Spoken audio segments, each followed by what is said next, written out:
Welcome back to State of the Nation, here on Channels Television, reaching you live from Lagos. Do remember you can find all our top stories on our website. It's channelstv.com and on youtube.com/channelsweb. You can log on to m.channelstv.com to view us live on your mobile device. And Professor Fidelis Odita is still here with us, and we're looking at the situations in Nigeria. I want to thank you so much indeed for holding on there for Channels Television and indeed State of the Nation. Let's look at the Dasuki situation that has lingered for some time now. Do you suppose that Dasuki has anything to hide this far? Dasuki is not saying that he did not receive the money. The money is given to National Security Advisor. Constitutes trust monies belonging to Nigerians, you and I, and every one of us. For him to share it among his friends, among marabouts, pastors, and all sorts of rent seekers is a gross abuse of the public trust. So what should be done to him now? Clearly, he should be put in prison and locked up for a long time.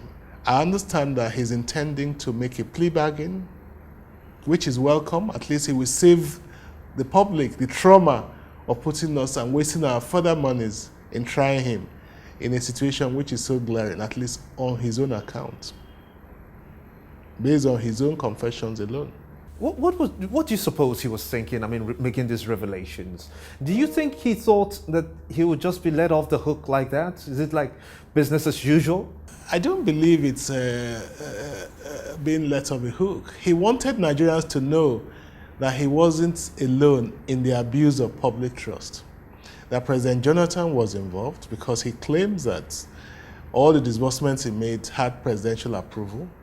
But those approvals were illegal and unconstitutional because the president of Nigeria, whether it is Jonathan or Buhari, has no authority to use our monies to give to marabouts or to pastors or to politicians. No one has the power to do so.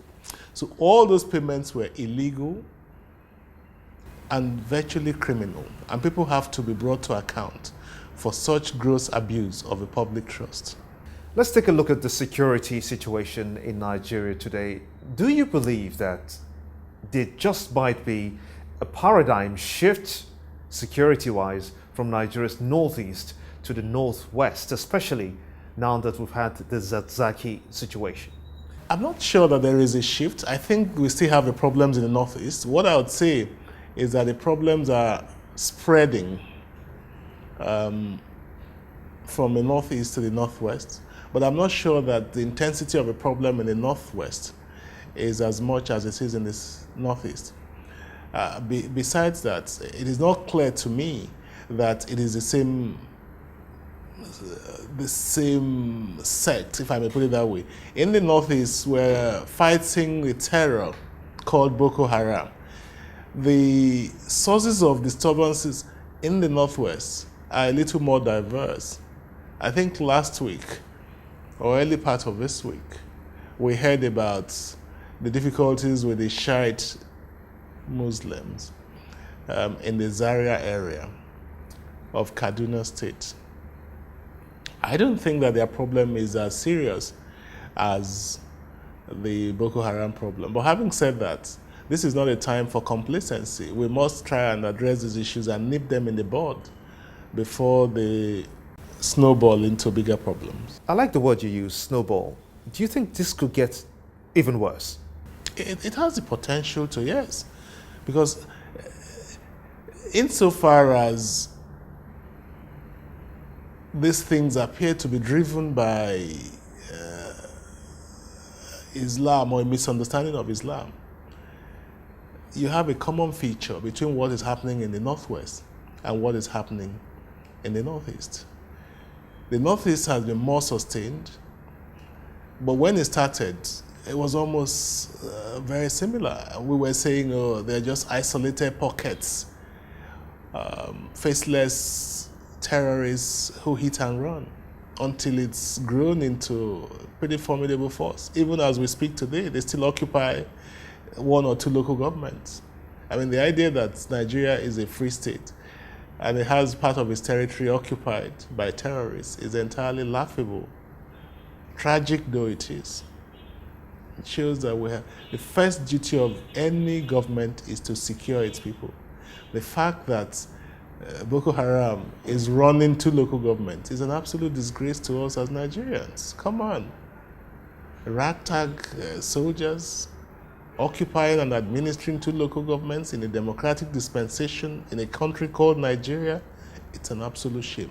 But it shows the extent to which we have fallen in the League of Nations as a country. And it is through misrule, through corruption, through incompetence, crass incompetence of our leadership. But surely you must laud the government's efforts to rout Boko Haram from Nigeria's northeast. Do you think it will meet that deadline of December the 31st? But we're almost at the end of December. I must say that the present administration has shown more seriousness in combating terror. They've shown more sincerity of purpose, more determination, and we have seen some results, some positive results in their efforts, and we have to commend them. Clearly, these are not problems that can be solved overnight. If the previous regimes had done a quarter of what this new government has done in a few months, the problem of Boko Haram would have been contained, if not entirely eliminated.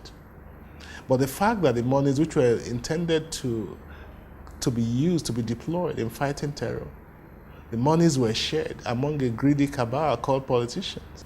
It is not just criminal, it is very wicked. How do you send human beings like you as soldiers to defend an area armed with obsolete equipment when the monies intended to arm them to fund their logistics are being shared by greedy and incompetent and wicked politicians? So what's your final words? We need a properly funded law enforcement agency with forensic capacity to analyze evidence and present cogent evidence in support of charges to the court. We also need a court system that is more responsive. Our courts are not as responsive as they might be. I hope that we can create a better society. We can create a fairer society. Our society is far too unfair. A few elites have cornered the resources of the nation and squandered them for their own selfish purposes and left the masses of Nigerians to suffer in abject poverty. And that is both wicked and criminal. And that wraps it up on State of the Nation. I am Gimba Umar. Join us again next time. Bye for now.